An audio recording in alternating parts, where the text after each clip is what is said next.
Fala, família bugrina, tudo bem com vocês?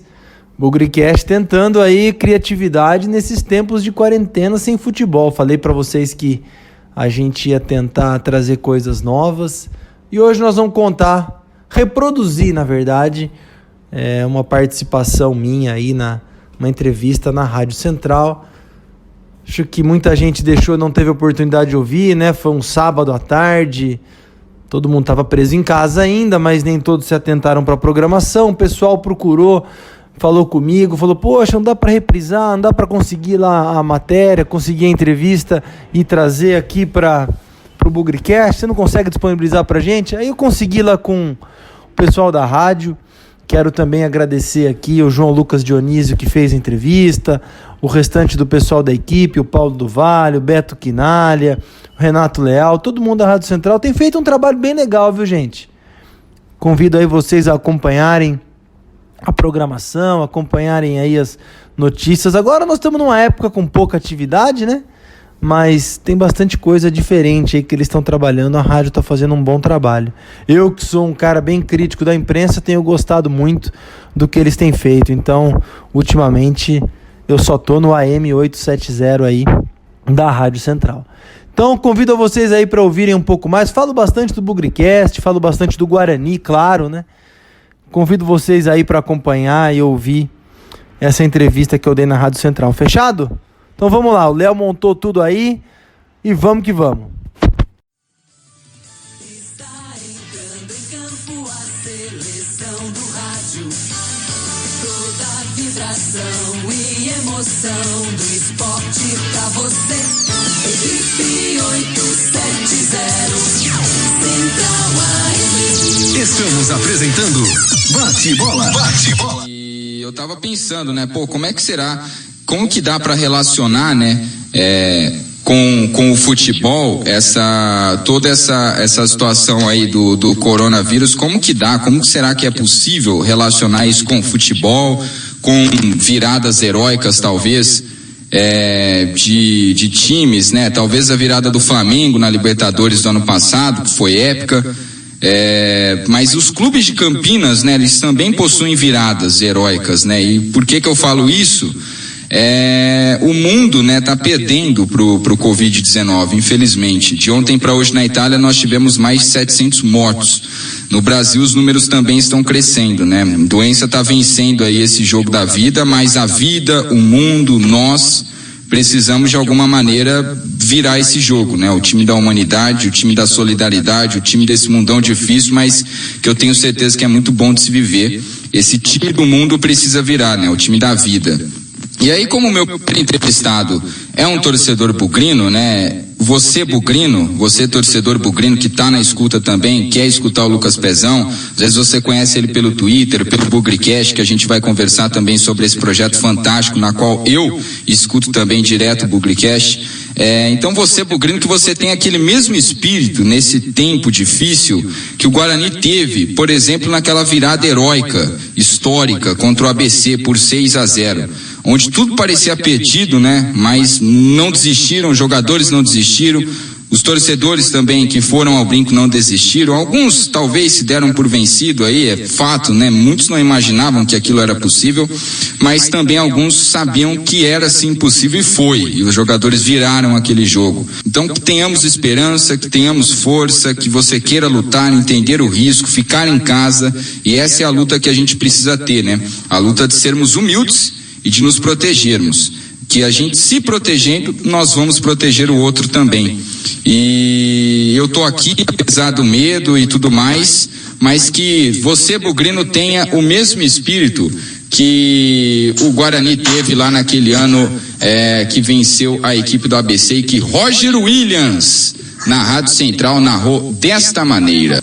Vem aí Guarani, pela direita, o levantamento, o toque de cabeça, Pipico, é gol! Pipico, é gol! Central, Central, Gol! Central.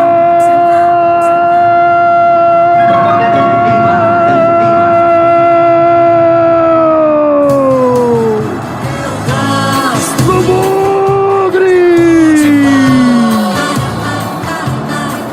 Os meus amigos estão Do no Bugre! Eu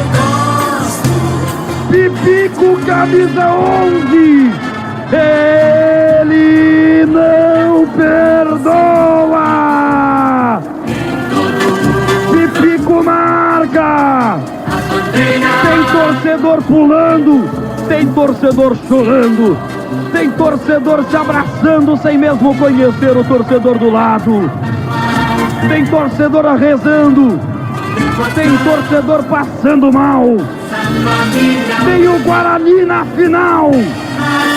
35 minutos, Pipico de cabeça. Manda a bola pro fundo do gol de Edson. Pipico, ele não perdoa. Pipico marca. Eu estou ficando louco. Eu estou sonhando. Ou realmente o Guarani está fazendo 6-0? Espera aí, me belisca, Joãozinho, me belisca, me belisca. É isso mesmo, eu estou acordado para ter a honra de narrar pela Rádio Central um dos maiores fenômenos do mata-mata brasileiro em toda a história. 4-0 em Natal, 6-0 em Campinas. Ninguém ganha de véspera. Ninguém perde de véspera. Missão impossível. O caramba. Aqui o Guarani faz 6-0. É isso, né? O Pipico aí, portanto, fazendo o 6º gol do Guarani naquele ano. E a gente tá aqui, ao vivo. Apesar aí de toda essa crise, mas que possamos ter aí esse mesmo sentimento aí que os jogadores do Guarani tiveram aí contra o ABC, viraram aquele jogo histórico e tudo mais. E em meio a uma pandemia também, né, em nome aí de toda a equipe de esportes, estamos aqui, né, à frente aí de um dos microfones mais tradicionais do Brasil, né, da cidade, por exemplo, em meio a uma pandemia, e fazendo de tudo para ficar no ar também, levando informação e entretenimento para você que está em casa. Eu só posso agradecer aí por toda a equipe, por toda a rádio, por todos os funcionários e principalmente ainda por conseguir entrevistados num tempo tão difícil e pessoas que se disponibilizam a falar aí conosco mesmo com toda essa situação. Então, desde já, obrigado. Primeiro a você, Lucas Pezão, por doar um pouco do seu tempo aí para este programa aqui ao vivo na Rádio Central. Muito obrigado, viu, de coração para você. Eu acho que o torcedor bugrino também tá muito feliz que você vai falar aqui no AM 870 da Central. Lucas, boa tarde para você. Boa tarde, João. Boa tarde aí a todos os ouvintes da Rádio Central. Aproveito para saudar a família bugrina que está nos ouvindo. Eu acho que você foi muito completo aí ao dizer da dificuldade que a humanidade está passando hoje.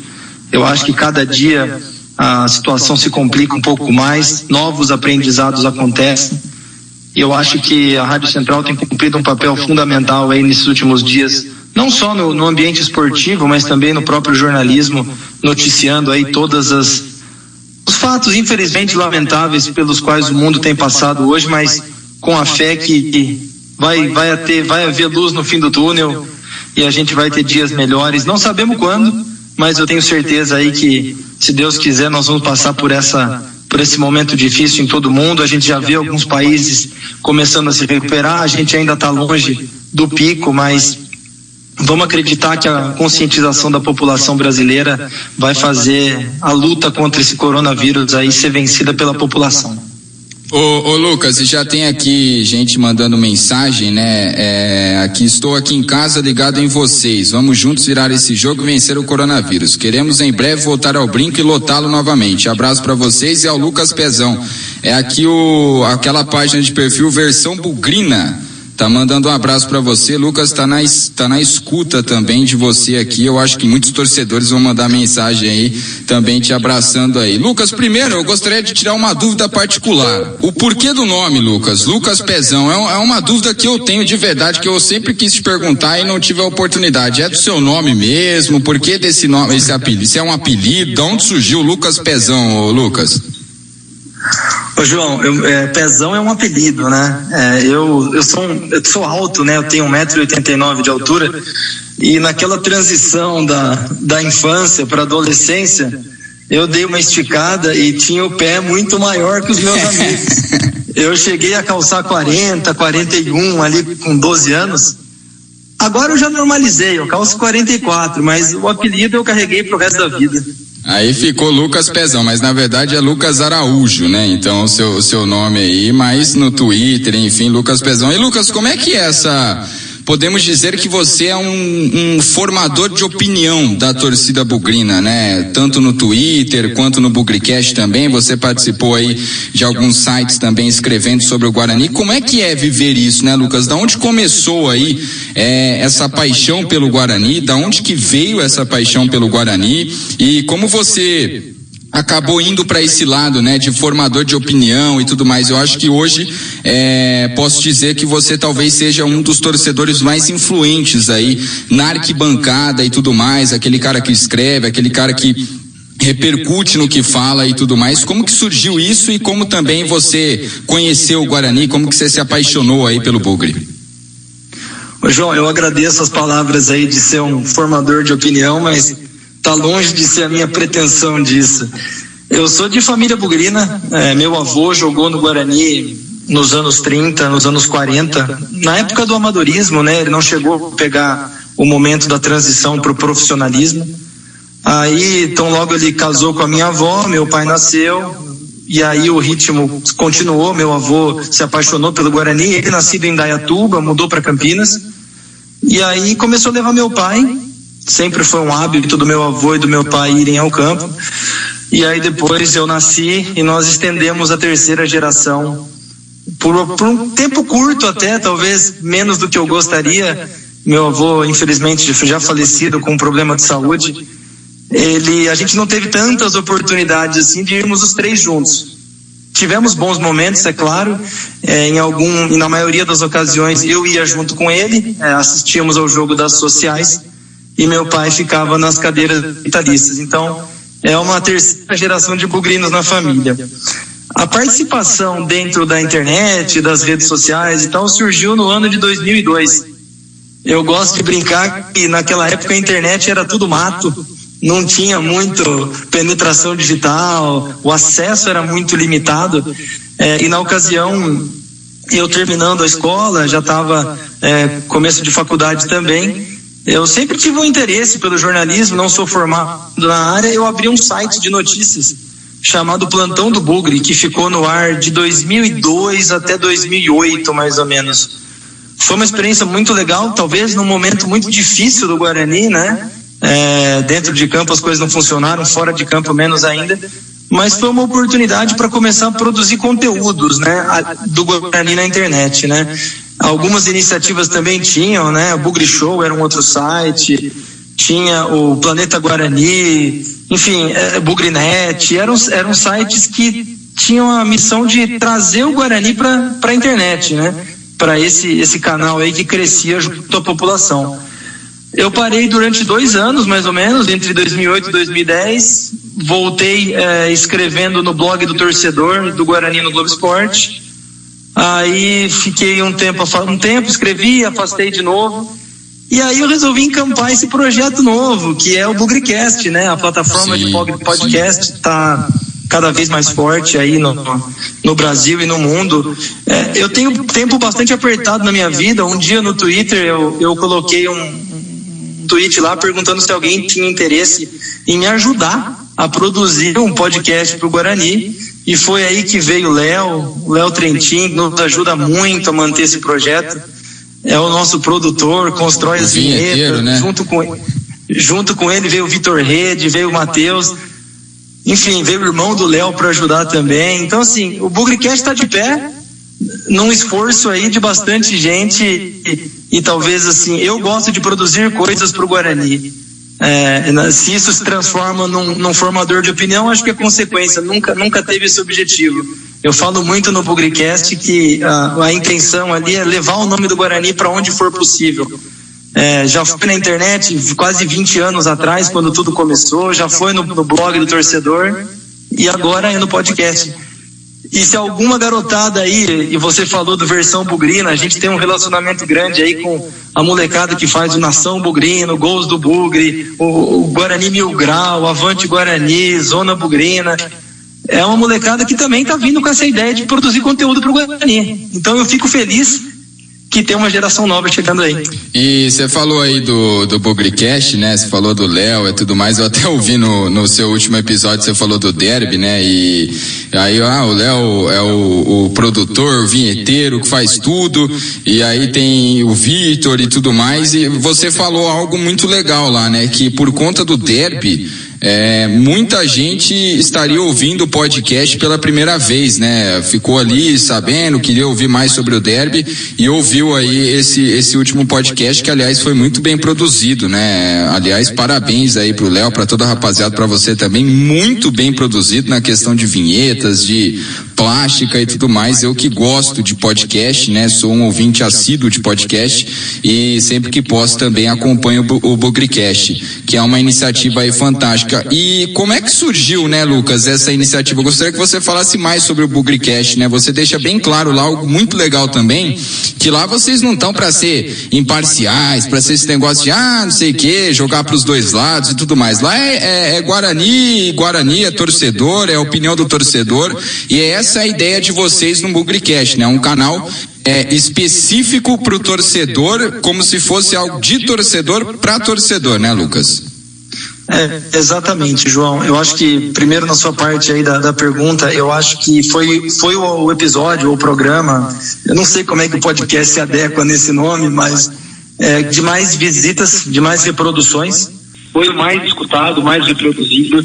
Muita gente aí teve a oportunidade de ver e ouvir, né, o Bugricast pela primeira vez. Então, acho que tem sido uma experiência excelente, assim, produzir esse conteúdo para a torcida do Guarani. E como você falou, é um conteúdo voltado para o torcedor, não é um conteúdo voltado para crítica técnica, um conteúdo necessariamente jornalístico, tanto é que de vez em quando a gente dá umas cornetadas lá que fazem parte do jogo, né?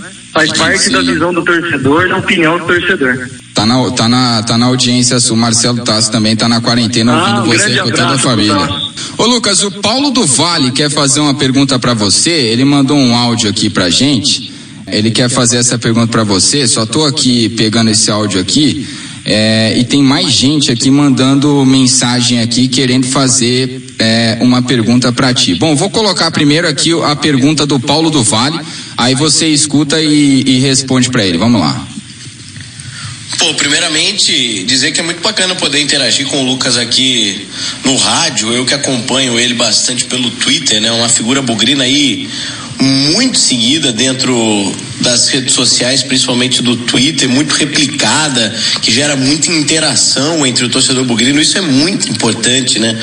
Manter acesa essa chama do torcedor do interior. Isso eu deixo muito claro, que eu respeito demais quem ergue a bandeira dos clubes do interior, seja o bugrino, seja o Ponte Pretano, enfim, e dentro da rivalidade também, né, o movimento também, o torcedor Ponte Pretano, que às vezes morde a chumbada do pezão, acho isso interessante também de acompanhar, ao mesmo tempo, dentro da rivalidade sadia, né, acho que ofensa pessoal, sou contra. E, bom, primeiramente dizer isso. Segundo, com relação à pergunta, ainda fazendo esse link de Corona e do futebol de Campinas, né? O derby de número 196 deu o azar de estar numa data, no momento de estopim ali do coronavírus, né? E muito se fala às vezes da politização de alguns temas e me parece que o derby, antes de acontecer, até porque o Guarani tinha ali uma enorme vantagem, né, que acho que deveria ter sido respeitada, independente do resultado que o Guarani conseguiu fazer como favorito dentro de casa, e muito se politizou, o próprio presidente do Guarani também, obviamente a Ponte Preta, né, que tem na figura do Tiãozinho aí um político, e muito se falou a respeito de que poderia haver uma vantagem para a Ponte Preta por mais força, né, um derby ali de bastidor. E queria saber do Pezão se ele acha que realmente existiu essa questão de uma clubista com relação ao corona em Campinas, ou se foi ali um momento mais, às vezes, do torcedor ainda não tendo a dimensão do que poderia ser o vírus, porque de fato, né, com relação aí a proliferação, com relação aí a muita gente no mesmo lugar, a gente está vendo agora, inclusive, falar daqui a pouco a respeito de um exemplo lá na Europa, do fato da torcida do Atalanta, né, ter saído ali de Bérgamo para Milão. Hoje tem um jornal falando a respeito disso, que isso pode ter sido um momento de muita transmissão, e é óbvio que o jogo não deveria nem ter sido realizado nessa data, né? Claro que agora pro Bugrino, que já aconteceu e a vitória veio, é um alívio, né? Talvez seja até hoje mais, né, bacana poder falar dessa forma. Foi sem torcida, foi contra tudo e contra todos, mas voltando aos fatos anteriormente, independente do resultado, que foi muito bacana pro Guarani, o jogo não deveria ter sido realizado. Essa foi sempre a bandeira que eu levantei, né? Até porque eu precisaria se respeitar essa vantagem do torcedor bugrino estar no estádio. Mas queria saber a visão, depois de tudo que passou, depois de tudo, se houve um certo exagero aí por parte de dizer que existia aí uma parte clubística envolvendo o coronavírus. E Lucas Pezão, teve aí uma questão clubística aí na questão do coronavírus? Qual a sua opinião aí na pergunta do Paulo? Primeiro, um abraço pro Paulo, tô sempre interagindo aí com a rádio via WhatsApp, quando ele tá no programa, João, quando você tá também. Então acho que é um prazer finalmente a gente poder interagir, pelo menos na voz, no Twitter a gente conversa, no WhatsApp a gente conversa também, aí quando eu entro em contato com a rádio, mas é um prazer falar com ele também. Olha, eu acho que esse assunto é bastante polêmico. Eu defendi também a bandeira que a partida também, se fosse para preocupação do ponto de vista de saúde pública, de vigilância sanitária, enfim, não deveria ter acontecido. Eu acho que ali, eu entendo hoje, cada dia, como eu disse no começo, cada dia que passa a gente aprende e entende um pouco mais a criticidade desse assunto, como isso é importante, como a reclusão é importante, mas eu acho que ali, ainda eu acredito que houve a oportunidade de tentar fazer alguma coisa nos bastidores. Eu vou continuar com essa tese porque a narrativa da semana, a narrativa dos dias que antecederam a decisão, do próprio dia inclusive, eu sempre achei ela um pouco desconexa, achei uma narrativa cheia de pontas soltas também. Então tenho dúvida se o derby não fosse naquele final de semana, fosse um jogo qualquer das duas equipes em Campinas contra outros adversários, eu tenho dúvida se a decisão seria essa.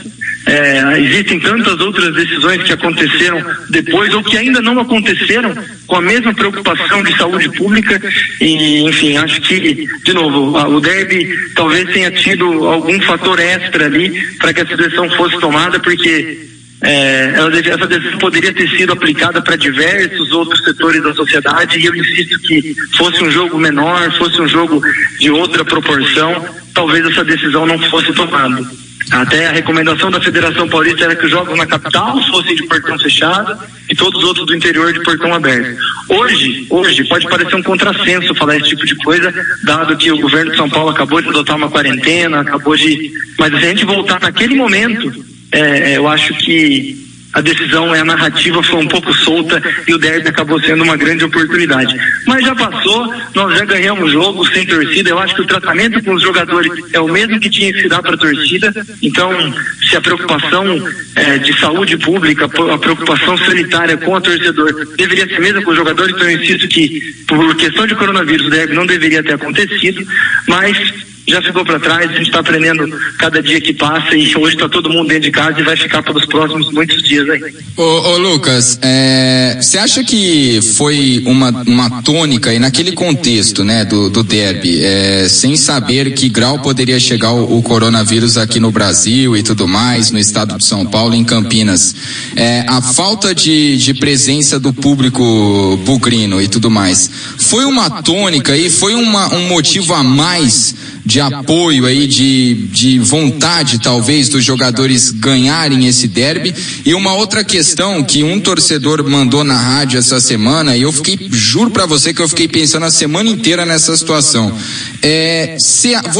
qual a sua opinião? Porque ele mandou assim: será que se tivéssemos aí os 18 mil torcedores no Brinco de Ouro da Princesa, os 15 mil, enfim, o Guarani teria a tranquilidade para virar o jogo no segundo tempo, ou voltaria pressionado e tudo mais, ou teria mais apoio? Qual a sua opinião sobre isso? Porque cada hora eu penso numa coisa, eu acho que a torcida ia empurrar, por vezes eu acho que ia atrapalhar um pouquinho por conta da pressão e tudo mais. Gostaria que você falasse sobre isso. Se tivéssemos aí os 18 mil torcedores no Brinco de Ouro da Princesa, talvez o Guarani teria um pouco menos de tranquilidade para virar o jogo, ou talvez no primeiro tempo já o jogo não seria da forma que foi e a Ponte não abriria 2-0 aí no placar, Lucas. Ô, João, vou começar pela segunda pergunta e eu vou pegar exatamente esse seu gancho. Eu acho que, de novo, a narrativa do jogo foi dependente daquilo que aconteceu com a torcida. Talvez o primeiro tempo, com o estádio cheio, não virasse 2-0, virasse 0-0, virasse a favor do Guarani. É muito difícil a gente, antes de falar, talvez o Guarani não virasse o jogo se a torcida estivesse em campo, porque a pressão seria muito grande. Mas talvez o primeiro tempo nem virasse 2-0 contra.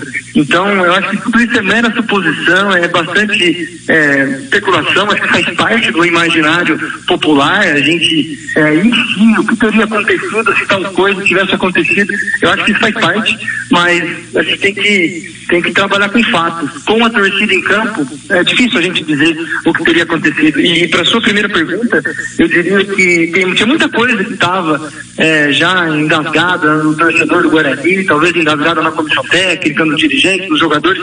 E essa decisão de fechar o portão, acho que foi mais uma.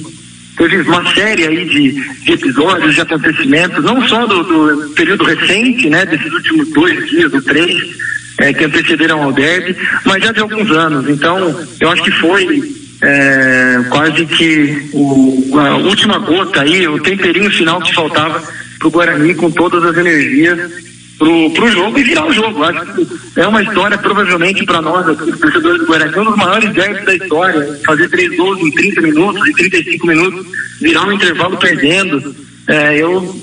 Eu não me lembro de derbys assim. Eu conversei com meu grande amigo, o professor Mariolani.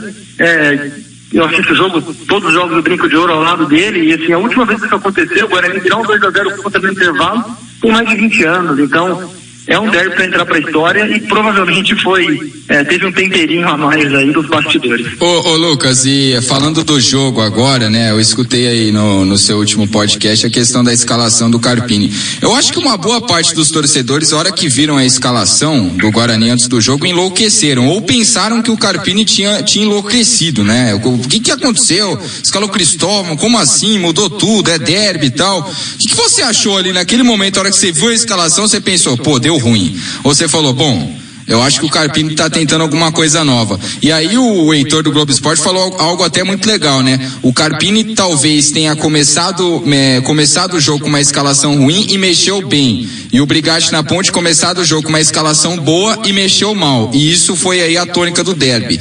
Como que você viu a escalação do Guarani, ô Lucas, nessa questão que mudou muito depois das substituições, abriu 2-0, no intervalo você ainda acreditava que poderia virar? Como que foi também a reação dos torcedores do Guarani vendo ali o 2-0? Muitos acreditavam, muitos já davam por vencido o derby e tudo mais, até que teve essa tentativa de invasão no Brinco, mas depois virou uma festa tremenda, histórica na frente ali do Brinco de Ouro da Princesa. Mas gostaria que você falasse sobre isso, né? O antes do jogo com a escalação, o intervalo do jogo e o que tudo isso resultou com a vitória do Guarani no final do jogo.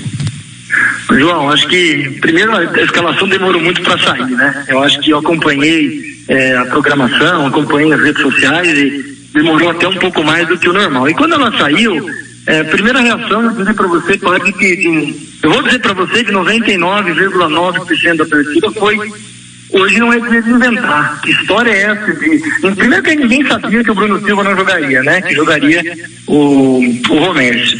Mas aí a escalação do Pablo como atacante, fazendo uma dobradinha com o Cristóvão e tal. Primeira reação foi muito ruim. A gente bateu na tecla que no lugar do David entraria o Marcelo. Aí você pega a escalação, não tem Marcelo. Tem Lucas Abreu ali de primeiro volante, junto com o Persson. De novo, Pablo e Cristóvão na direita.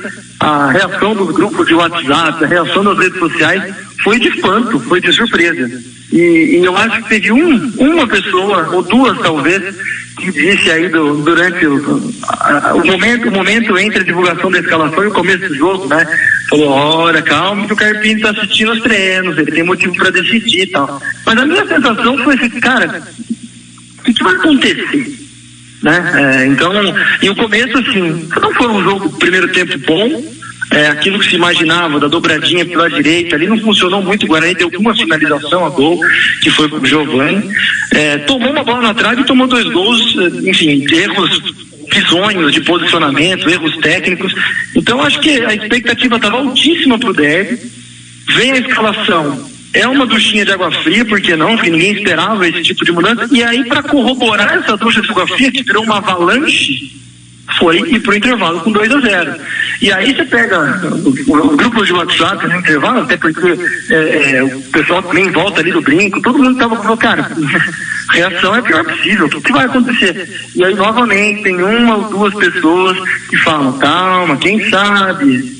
Futebol é uma coisa de maluco. E no fim foi o que aconteceu. Em 30 minutos, dos 10 aos 45, 35 minutos, o Guarani virou o jogo. E no começo do campeonato, quando você viu a montagem do time do Guarani, e eu assumo isso, pelo menos aqui na Rádio Central, a gente colocava aí que, a Ponte tem um time ok, o Guarani precisa se reforçar um pouquinho mais. Eu mesmo cheguei a dar essa opinião inúmeras vezes na Rádio Central. Não sei nas outras emissoras, mas falando por mim, eu cheguei a dar essa opção. E confesso que eu fiquei surpreso, né? Porque eu falei, gente do céu, o Guarani que está aí no grupo, teoricamente, né, da Mote aí, com Ferroviária, que tem aí uma empresa forte por trás, o Red Bull Bragantino, o Corinthians e o Guarani. Guarani que vem de um campeonato da Série B dificílimo, uma recuperação e tudo mais, ano de eleição, etc. Vendo você, Lucas, essa montagem do time na pré-temporada para o Campeonato Paulista, no grupo que o Guarani caiu, né? Com esse grupo aí chamado Grupo da Morte. Te surpreende o Guarani hoje aí ser o líder, ser a 5ª melhor campanha do Campeonato Paulista, estar na frente do Corinthians, enfim, isso te surpreendeu de alguma maneira aí, esse resultado do elenco formado aí pelo Guarani? João, se eu falar que não me surpreendeu, eu estaria mentindo, porque como você falou muito bem, são 3 times que têm aí um suporte financeiro muito grande. O Corinthians, então, um time de massa. O único comentário que eu fiz antes do campeonato começar, e talvez eu tenha que resgatar aqui, não me lembro agora se foi no Twitter ou se foi nos grupos de WhatsApp, mas eu tentei encontrar alguma coisa positiva em meio a tanta dificuldade desse grupo da morte que a gente caiu. E eu acho que esse é o motivo pelo qual a gente está aqui hoje, está ali em segundo lugar do grupo, 5ª melhor campanha, enfim, aguardando o campeonato voltar para ver o que vai acontecer. Mas eu tentei encontrar uma coisa positiva do ponto de vista da comissão técnica. A gente sempre escuta falar que toda vez em Campinas, especificamente no Guarani, quando se troca o técnico, se vira uma temporada, se troca um elenco inteiro, tem que começar do zero, tem que entrosar todo mundo, é um trabalho muito mais difícil. Agora, o Guarani foi o único time do grupo que manteve a comissão técnica do ano anterior, 2019 para 2020. Eu tentei encontrar isso como uma forma positiva. Vamos pensar que o Paulista é um campeonato curto, tem 12 rodadas, jogos aí sucessivos, quarta e domingo. Até esses times entenderem a filosofia dos treinadores, entrosarem, saber como é que joga, já vai ter passado 5, 6 rodadas. E quer queira, quer não, o Guarani conseguiu manter aí 4, 5 jogadores do time titular. Então, assim, tecnicamente, me surpreende, porque é óbvio que em algumas comparações técnicas de nossos jogadores com jogadores adversários, talvez tecnicamente os jogadores tenham mais nome, tenham mais vantagem. Mas em termos de conjunto e manutenção da comissão técnica, eu acho que o Guarani saiu um pouco na frente. E é isso que está fazendo a diferença agora. Por mais que o Guarani tenha passado alguns tropeços, né? Empatando com a Água Santa, Novo Horizontino, o próprio jogo contra o Oeste, mas é uma campanha muito regular. E eu acredito muito disso ao Carpini. Acho que ele tem feito um trabalho incrível. A forma como o grupo abraça ele, eu não sei, todos que estão ouvindo a gente, principalmente do G do Guarani, acompanhem os vídeos que o Guarani disponibiliza na TV Guarani no YouTube. Vocês vão ver como que é a atmosfera do vestiário, como ele conversa jogador a jogador antes da bola entrar em campo, antes do time entrar em campo. Então eu acho que tudo isso, a manutenção da comissão técnica, a manutenção de base do time, Jefferson, David, Bruno Silva e assim vai, eu acho que isso contou para esse trabalho de circuito. E com relação ao Thiago Carpini, obviamente você gosta do trabalho dele, mas quando ele chegou, você apostava também que ele daria esse técnico que está dando aí, esse técnico novo, um ex-jogador, aí praticamente aí numa idade parecida com a de muitos atletas, né, que a gente vê no cenário nacional hoje em dia, mas Você, quando ele chegou no ano passado, naquele momento extremamente conturbado que o Guarani viveu, como é que foi sua reação também e como você vê o Thiago Carpini hoje em dia como técnico do Guarani, com a sua comissão técnica, fazendo aí uma excelente campanha no Paulistão, Lucas? Eu tenho uma fama, João, de praticamente, aí eu repito isso no BugriCast muitas vezes, que a maioria das opiniões que eu dou, elas acontecem ao contrário. Então eu falo que vai ganhar, perde. Vou falar que é bom, é ruim. Enfim, é uma aura que eu carrego comigo aqui. E logo depois desse jogo na Série B do ano passado contra o Operário, lá em Ponta Grossa, o Guarani perdeu de 1-0, voltou para Campinas, e aí desfez a comissão técnica, Roberto Fonseca, Fumagalli, Gabriel Remédio. Eu gravei um BugriCast sobre essa reformulação. E eu falei, olha, tá indo todo mundo embora, só tá faltando o Thiago Carpini. Por que esse cara não vai embora? Por quê? Qual que é a diferença? E aí tá aí, eu queimei a língua mais uma vez. Esse cara, pra mim, tá se mostrando talvez, eu digo talvez porque o tempo vai dizer, mas a gente pode presenciar aí a formação de um grande treinador do futebol brasileiro. Ele tem 31 jogos pelo Guarani, 51% de aproveitamento, não é lá, é uma coisa boa, mas 30 jogos ainda é o começo de um trabalho, mas a forma como ele dialoga com o elenco, a forma como ele faz as variações táticas. Claro, essa tentativa no 10, talvez no primeiro tempo não tenha sido a melhor, mas ele pensa o futebol de uma forma diferente. Hoje é quase que uma unanimidade você reparar a forma como o Guarani joga. Às vezes a torcida se incomoda, eu também me incluo nisso, com a quantidade de passes trocados, às vezes falta um pouco de objetividade, mas é um trabalho. Eu acho que é o começo de uma temporada que tem como objetivo aí fazer um bom Paulista, claro, mas talvez aí aspirações legais na Série B. Então vamos entender que tudo isso é parte de um processo de desenvolvimento de grupo e, por que não, de desenvolvimento do treinador, né? Ele tem 35, 36 anos, não sei exatamente a idade dele, mas também está se desenvolvendo e eu acho que está fazendo um trabalho excelente. Ô Lucas, talvez eu esteja falando com um dos futuros presidentes do Guarani, ou você não tem vontade de entrar na vida política do clube, além só de conselheiro e tudo mais? Olha, João, eu falo bem a verdade para você, um dia na minha vida eu já me preocupei com isso, já faz um bom tempo, na época de adolescente, começo ali da fase adulta, mas hoje isso não está nas minhas prioridades, não, do fundo do meu coração. Eu acho que eu gosto do Guarani, faz parte da minha família. Meu avô nasceu em 1918, já falecido como disse. Eu gosto de torcer, eu gosto de ir para arquibancada, eu gosto de viajar, eu gosto de ver jogo fora, gosto de produzir conteúdo na internet também, enfim, onde for possível, eu colaboro no memorial do clube, mas eu acho que presidente do Guarani não faz parte do plano, não, viu? E outra questão também, na vida pessoal, né? Porque muita gente conhece você como torcedor apenas, ponto. Mas quem é você na vida pessoal? Eu fiquei sabendo que você é atleta também, ou já foi atleta, enfim, com o que você trabalha, se você pode falar e tudo mais. Mas quem é o Lucas Araújo ou o Lucas Pezão na vida pessoal fora do Guarani? Bom, como você falou, eu fui atleta uma época da minha vida, dos 14 aos 23, 24 anos. Eu fiz parte da seleção brasileira de badminton, esporte que já teve Campinas aí como a principal sede, a principal polo de badminton no Brasil. Aquele esporte de raquete, com peteca, disputado num ginásio, quadra pequena e tal. Disputei 2 jogos pan-americanos, então em 2003 eu fui a Santo Domingo representando o Brasil, em 2007 eu fui no famoso PAN do Rio de Janeiro, antes de falar em Olimpíada, antes de falar em Copa do Mundo, eu estava lá. E aí, a partir de 2007, já no segundo semestre, e aí começo de 2008, eu segui a minha vida profissional, sabia que não seguiria no badminton, até porque não tinha toda a estrutura, todo o suporte para se profissionalizar. E eu sou formado em economia, trabalho na área financeira de uma empresa aqui na região de Campinas. Então, essa é um pouco da minha vida pessoal. Família bem bugrina, gosto muito de esporte, como vocês devem ver. Como eu disse, participei da Seleção Brasileira de Badminton por 10 anos. E tem uma vida bastante corrida aqui, a empresa na região de Campinas, onde eu trabalho. Não sou proprietário de empresa, sou um funcionário e viajo todos os dias para trabalhar, e o tempo que eu tenho disponível eu dou uma força pro Guarani da forma como eu puder. E no Twitter, né, pelo menos quando eu cheguei aí na Rádio Central e tudo mais, muitas pessoas, né, de fora da imprensa, torcedores e tudo mais, falaram, olha, acompanha o Lucas Pezão, confesso pra você que falaram isso pra mim, acompanha o Lucas Pezão que lá você vai ficar sabendo de coisa do Guarani, você vai entender o contexto do Guarani e tudo mais, questão política, questão de torcedor, questão, enfim, o que envolve o Guarani fora dos gramados, né, fora aí das 4 linhas e tudo mais. E claro também que você sabe muito bem da minha história também, não escondo a minha história de ninguém, né, a relação que eu tenho com a Ponte Preta e tudo mais. E até falando pro ouvinte da Central, né, é engraçado falar isso, que quando eu cheguei como setorista do Guarani, o Lucas, outras pessoas ficaram meio assim, né, e obviamente até eu entendo, né, pô, vai colocar o João como setorista do Guarani e depois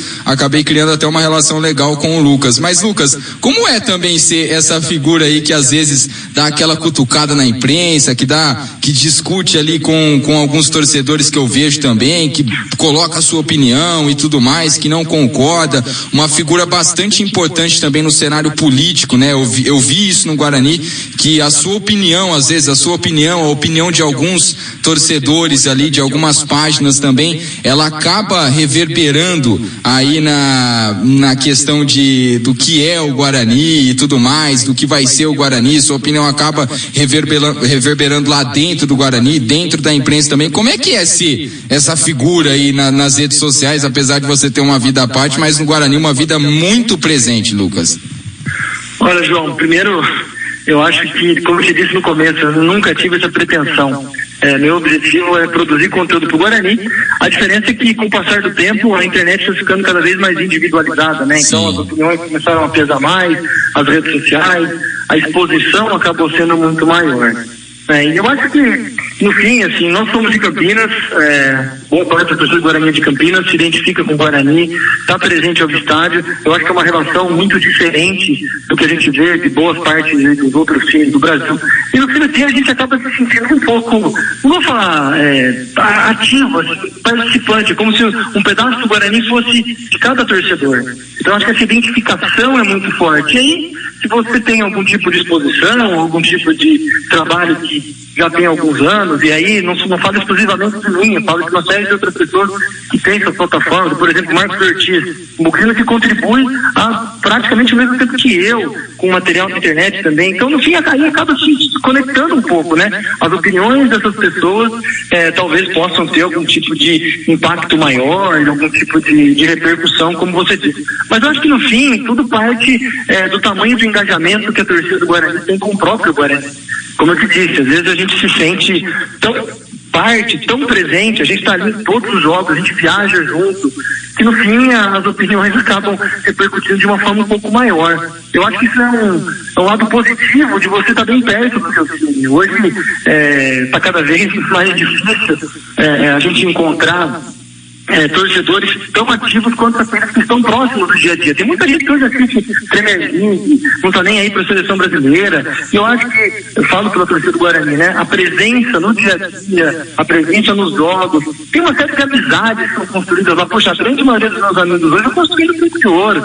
Então, esse convívio do dia a dia faz com que as opiniões sejam tão fortes, assim, porque a gente quer tão bem, a gente quer estar tão presente, que no fim as coisas se multiplicam. E Lucas, falando mais sobre sua vida aí fora do Guarani e tudo mais, questão política, eu acho que tem muita gente aí que morre de curiosidade de saber. Como que você vê aí essa questão política no Brasil, né? Agora ainda mais com essa pandemia aí que estamos encarando, né? Uma pandemia mundial. Como que você vê aí o atual presidente Bolsonaro, as eleições e tudo mais? Eu sei que você fala bastante do Guarani, mas eu ali percebo no Twitter também que você participa bastante de algumas discussões políticas, né? Criticando, apoiando e tudo mais. Como que você vê esse atual governo brasileiro, a situação que o Brasil se encontra hoje em dia e tudo mais, Lucas? João, acho que esse é um assunto bastante delicado. O Brasil está extremamente polarizado aí nas discussões. A rede social veio para potencializar isso ainda mais. Agora, eu vejo que o momento atual é de bastante cautela, bastante cuidado. É difícil dizer se um dia na vida alguém tratou uma crise global como uma parolinha. É difícil dizer que essa pandemia é apenas uma gripezinha. Então, acho que nós temos que tentar manter nosso alinhamento, ou aquilo que a gente vê por aí conectado com aquilo que a gente pensa. Então, é difícil você ter, eu escuto muito essa expressão, você ter um político de estimação. Eu não tenho nenhuma preferência declarada. Eu sou favorável àquilo que eu concordo. E boas coisas dos governos anteriores talvez eu concordasse, e algumas coisas do governo atual também eu concordo. Então, aí a gente tem que peneirar e ver aquilo que está acontecendo mais coisa positiva do que negativa no nosso ponto de vista. É muito difícil você abraçar, e eu vejo as pessoas abraçando um lado ou outro, como se fosse defender um filho, defender uma mãe, defender um pai. Minha opinião é que isso é muito exagerado. A gente não sabe o que essas pessoas fazem dentro das casas delas, a gente não sabe o que essas pessoas fazem quando ninguém está vendo. Então é muito complicado você abraçar tanto uma causa assim, sem de fato com essas pessoas. E no fim, quanto maior o apoio, maior pode ser a frustração também. Lá na frente, alguém pode quebrar a cara, como muitos quebraram a cara com governos anteriores. Então eu prefiro tentar manter uma posição mais neutra, mais equilibrada, tentando entender o bom e o ruim de cada governo. Eu acho que teve algumas mudanças importantes para o Brasil, mas o momento agora reflete bem essa queda de popularidade. Eu acho que não foram declarações coerentes com o que o mundo está passando, não só o Brasil. E voltando sobre o Guarani, o que você espera do Guarani para o futuro, Lucas? O Guarani que passou aí, como você disse, uma das maiores crises, né, da história do clube, com inúmeras renúncias, com inúmeras situações aí de crises, rebaixamentos e tudo mais. E hoje, pelo que parece, né, pelo menos na minha visão, o Guarani está conseguindo caminhar um pouco, né, para o futuro, para um futuro talvez aí bom. Como que você vê o futuro do Guarani com essa relação aí da Magnum, né, com essa futura arena, com a venda do Brinco, com a situação política? Tivemos as eleições aí, por incrível que pareça, na última semana. Como que você vê também esse futuro bugrino aí, tanto para o torcedor quanto na vida política também do clube? Bom, João, eu espero paz, sabe? Eu espero ânimos menos exaltados, e aqui eu quero fazer um exemplo do que a gente acabou de ver. No domingo, como você disse, o Guarani teve eleições, o clima foi quente, enfim, os momentos anteriores também foram muito quentes. Houve, por que não, uma polarização aí entre grupos do Guarani, e na segunda-feira estava todo mundo feliz com vitória no derby. Então eu acho que a essência do Guarani, a essência de ser torcedor, de se gostar do Guarani, está na vitória do time.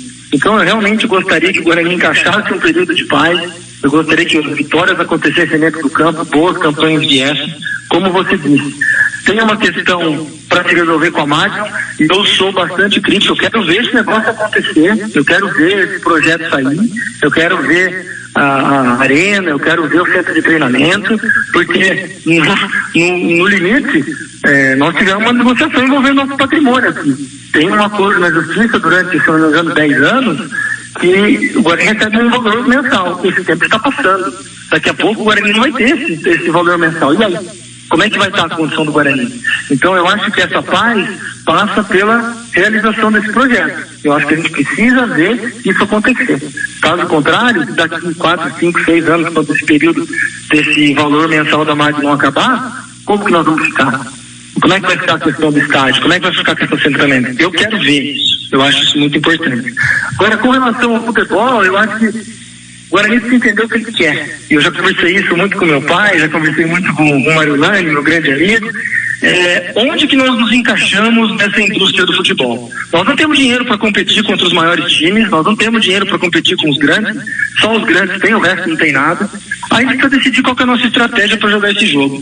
Nós vamos investir em categoria de base, nós vamos investir em jogadores de 22, 23 anos, pouco conhecidos, que possam alavancar tecnicamente, trazer mais dinheiro para o Guarani. Eu acho que o Guarani está passando por uma definição de estratégia. O que ele quer em termos de futebol daqui para frente. Eu acho que isso é o que está na pauta do dia. Precisa falar em profissionalização, precisa falar em uma série de mudanças da estrutura, mas em termos de futebol, eu acho que precisa escolher aonde quer se posicionar enquanto time de futebol. Nós temos exemplos. Você pega no interior, o Mirassol, por exemplo, é um time que tem lá no seu plano estratégico, vamos falar assim, ser um formador de jogadores, como é o Ituano. Vende os grandes jogadores, pega um dinheiro, monta uma estrutura. Aí você pega o Bahia, por exemplo. O Bahia pega jogadores que se destacam em outros times, coloca para jogar, tem o ganho técnico e aí disputa Sul-Americano, o próprio Fortaleza. Onde é que nós vamos se encaixar nesse jogo? Competir com os grandes não dá. Agora precisa ver onde a gente vai se posicionar. E para você, nesse momento que o Guarani viveu essa crise, pelo menos nos últimos 17 anos, qual foi o ano mais difícil para você como torcedor, né? E que você também enxerga que foi o ano mais difícil aí para os torcedores bugrinos, se é que teve um ano, e qual foi aí o melhor ano, né? O ano positivo, 2009 talvez com acesso, ou 2018 também com acesso da Série A2 para a Série A1, qual foi aí o melhor e o pior momento aí nessa crise aí dos últimos 18, 19 anos? Olha, João, acho que o pior ano é inquestionável que, pelo menos na minha opinião, é o ano de 2006. 2006 o Guarani teve lá uma série de eventos negativos, foi rebaixado no Campeonato Paulista, teve lá durante o Campeonato Brasileiro da Série B o problema com a FIFA, perdeu 3 pontos, acabou rebaixado para a Série C também, teve toda a discussão de turbofista. Então foi um ano que o Guarani foi, com todo respeito, foi esculachado aí no ambiente do futebol, no ambiente administrativo. Foi um ano tenebroso. 2007 foi um ano de acesso, mas aí de Série A2 não conseguiu subir para a Série C, jogando muito, muito inferiores. Mas 2006 foi um ano muito difícil porque foram só histórias negativas. Eu acho que o ano de 2013 também foi péssimo, mas não teve aí 2 rebaixamentos, né? Teve um rebaixamento no Campeonato Paulista em 2013 e não conseguiu subir na Série C para a Série B em 2013. Agora, o melhor ano, olha, o ano de 2009 foi muito bom pelo acesso à Série A. O ano de 2016 foi um ano muito bom. O ano de 2012, com a final do Campeonato Paulista, também foi muito bom. Mas eu acho que por coração do torcedor, eu acho que por tudo aquilo que representa a dificuldade que o Guarani tem, as próprias insucessos, eu acho que ter gritado campeão no 2018 na Série A2 foi muito importante. Então, para a autoestima, para todo esse momento complicado que a gente passou, eu acho que o título da Série A2 marca aí uma oportunidade legal aí de se sentir um orgulho de ser bugrino, dar uma volta olímpica, enfim, uma coisa muito bacana. E como é que você vê também essa situação aí do derby com torcida única, que é algo aí colocado há pouco tempo, se você vê um futuro aí nisso, você acha que voltaremos a ter derby com as 2 torcidas ou não, ou só tende a piorar?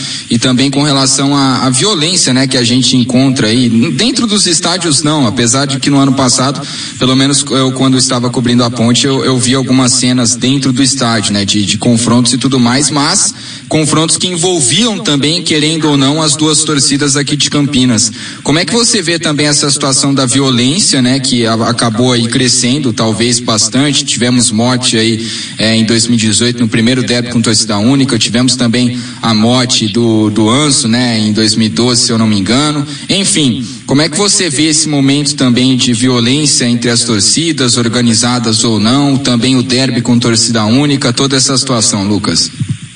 Olha, eu lamento muito, sabe? Eu acho que o futebol é uma festa do povo, por mais clichê que isso possa ser. Torcida única no estádio realmente é muito triste, e eu acho que eu e meu grupo de amigos, uma série de bugrinos que a gente conhece por aí, já teve uma oportunidade de viajar ao Brasil para ver o Guarani. Então eu acho que estar presente ao lado do seu time, principalmente em jogos fora de casa, eu acho que te dá uma sensação de proximidade, te dá uma empatia, uma identificação com o time muito grande. Então, ter esse direito cortado, cerceado aí por questões de violência é muito chato. Eu tenho um afilhado, tenho um primo também, todos bugrinos, que nunca tiveram oportunidade de assistir um derby fora de casa. E, poxa, eles morrem de vontade de ir lá, toda a energia, todo mundo, as histórias que a família conta, que os amigos contam, o pessoal mais velho. E eu tenho pena, tenho dúvida, sei lá se um dia essa garotada aí vai poder ter essa experiência que eu tive tantas vezes, mais uma vez aqui, conversando sobre o Mariolani. Ele está presente em 45 anos seguidos em derby, fora de casa e dentro de casa. Nós não podemos ir lá assistir o jogo. É claro que a violência é um fator fundamental, eu acho que é o que motiva essa decisão, mas, poxa, vamos então melhorar um pouco a questão de segurança. Eu vejo você colocando no Twitter toda hora, João, brigas que estão programadas para acontecer. Poxa, você sabe, outras tantas pessoas sabem, onde está a segurança pública, sabe? Da mesma maneira que hoje está havendo um chamamento muito grande da população para ficar em casa, para se preocupar, se preservar, e a segurança pública tem tido um papel fundamental nisso. Por que ela não pode ter uma ação semelhante, uma ação parecida, para conter a violência nos estádios, para conter a movimentação de pessoas, fazer uma coisa estruturada, sabe?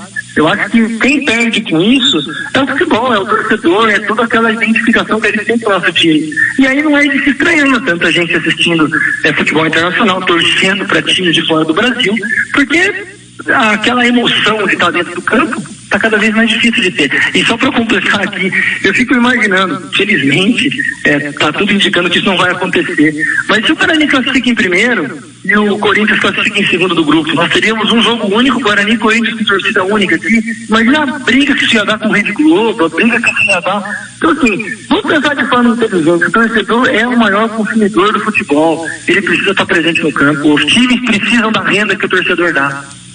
É verdade. Bom, estamos entrevistando o Lucas Araújo ou o Lucas Pezão, as duas últimas, Lucas. Primeiro, o que você acha que vai ser do Campeonato Paulista? Você acha que o campeonato volta?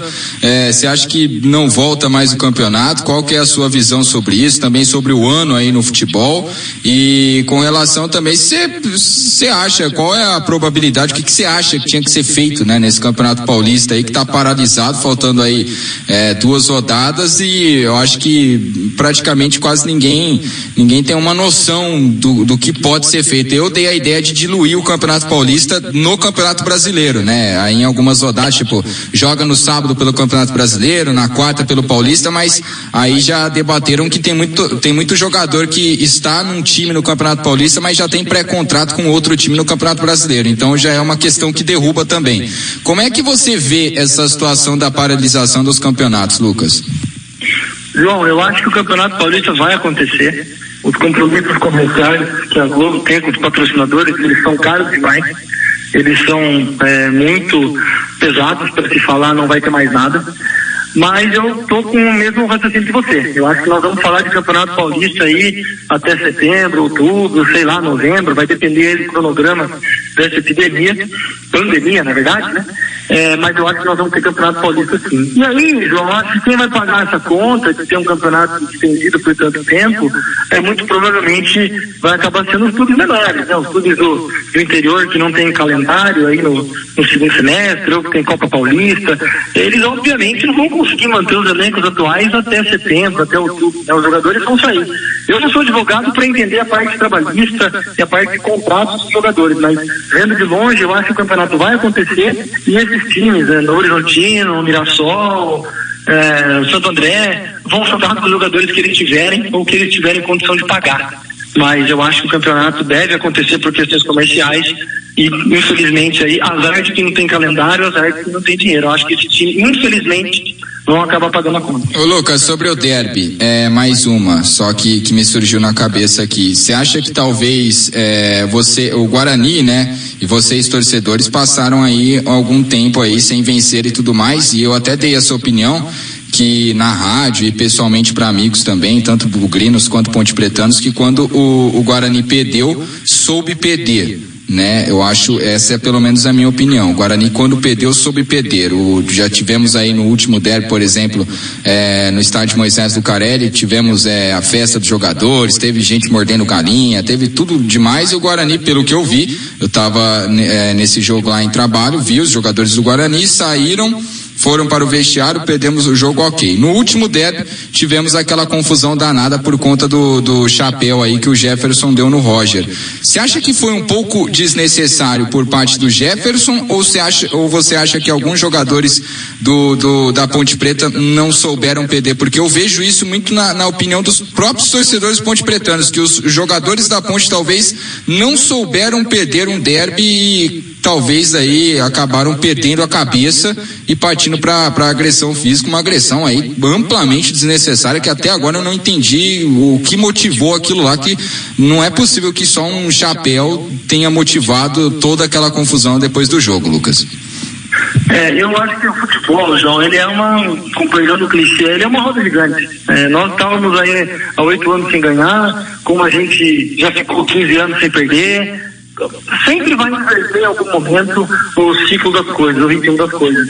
E aí tem que ter maturidade para saber ganhar, para saber perder. Eu não acho que o chapéu foi desnecessário, eu acho que catimba, esse tipo de coisa faz parte do futebol. Eu acho que a gente tem que ter um pouco mais de inteligência, um pouco mais de sabedoria para saber ganhar, saber perder. Você disse muito bem, tivemos momentos em que nós perdemos um derby por 3-0, fez toda a comissão técnica ali na boca do túnel. Então assim, e ok, a vida segue, a torcida ficou pé da vida, a torcida brigou, protestou, mas enquanto atletas profissionais, e aí eu acho que o ponto foi esse, misturou-se muito profissionalismo com emoção. E atletas profissionais não podem fazer esse tipo de coisa. E toda vez que esse tipo de briga acontece, isso, de certa forma, também influencia o comportamento dos torcedores.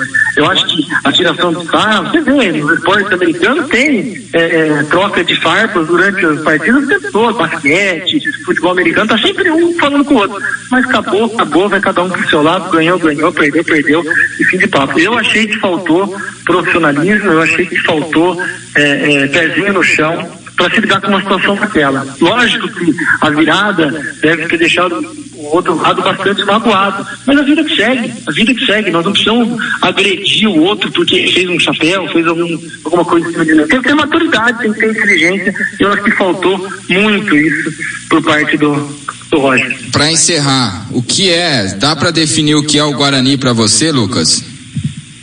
Olha, eu acho que eu estou ouvindo muito falar essa frase, né, sobre o futebol, mas para mim o Guarani é a coisa mais importante dentre as coisas que não são tão importantes na minha vida.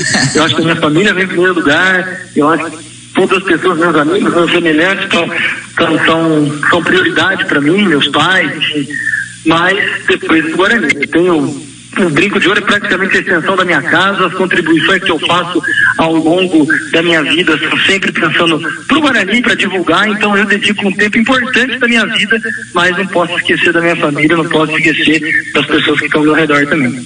Lucas, mais uma vez, obrigado aí por atender a Rádio Central, ao meu pedido também de entrevista. Por incrível que pareça, ficamos aqui conversando sobre Guarani por 1 hora e pelo visto ficaríamos conversando mais 2, 3 horas facilmente, porque renderia assunto.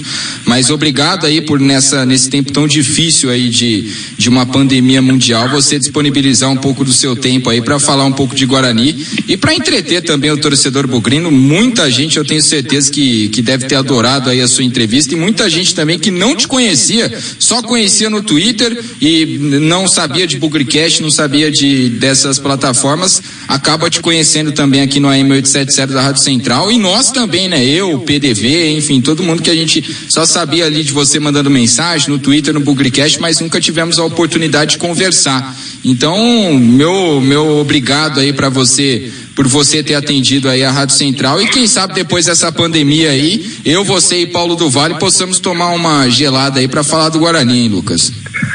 Olha, João, eu agradeço muito a oportunidade. Para mim, a Rádio Central é a rádio que eu escuto futebol desde que eu sou criança, desde começo dos anos 90, meados dos anos 90.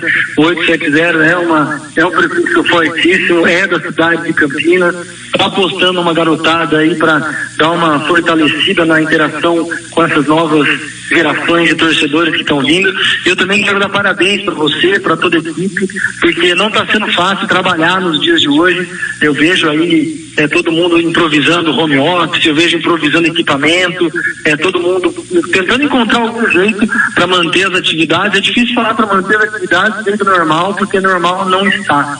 Mas eu quero parabenizar vocês pelo esforço, parabenizar por toda a dedicação, a garra aí, porque eu sei que não está sendo fácil para ninguém.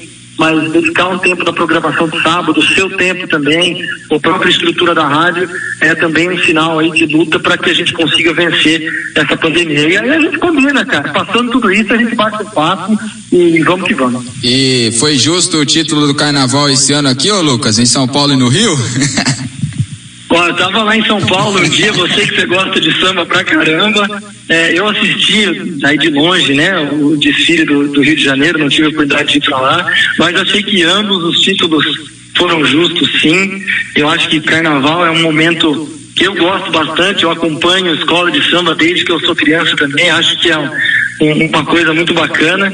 E vamos lá, vamos esperar ver o que vai acontecer no ano que vem. Eu tô tentando fazer uma fé e ir pro Rio de Janeiro acompanhar essa Sapucaí pela primeira vez. Vamos ver. É massa. Espero que não tenha nenhum carro entrando no fio novamente, pra você não ficar lá 2 horas esperando, né, Lucas? Pois é, eu tive que ficar esperando mesmo, tá louco. Tá louco. Mas vamos ver, vai dar tudo certo. Valeu, Lucas, um abraço. Um abraço, João, obrigado. Valeu. Bugricast, o podcast da torcida bugrina. Essa foi a entrevista que eu concedi lá na Rádio Central. Espero que vocês tenham gostado. Se concordaram, beleza. Se não concordaram, beleza também. Eu acho que uma das coisas legais do Bugricast também são as opiniões diferentes, mas sempre falando a favor do Guarani. Espero que todo mundo continue em casa. Os últimos dias aí têm sido, na minha opinião, um pouco mais frouxos. Já tô vendo muita gente na rua. Esse assunto é muito sério, gente. Por mais que a gente imagine que não vamos pegar, não vamos contagiar, não é hora de desafiar uma coisa tão séria, tão crítica e tão importante. O Brasil ainda tem poucos testes, o Brasil ainda tem pouca qualidade nos dados. Talvez esse negócio seja muito pior do que a gente sabe hoje. Então temos que ter cautela, temos que ter cabeça no lugar e ficar em casa o máximo possível. Sair para comprar comida, sair para fazer uma coisinha ou outra, mas não fica em aglomeração, não fica aí misturando com muita gente, porque o contágio pode ser muito grande. Fechado? Espero que vocês tenham gostado. Mais uma vez, todo o meu agradecimento ao pessoal da Rádio Central, ao pessoal aí que toca o dia a dia lá da rádio, ao Léo e ao time do Bugricast também. Temos tentado encontrar um pouco mais de criatividade, buscar um pouco mais de novas ideias para o Bugricast nesse momento sem futebol. Com futebol ou sem futebol, na vitória ou na derrota, hoje sempre Guarani. Avante, avante, meu bugre, que nós vibramos por ti. Na vitória ou na derrota, hoje sempre Guarani.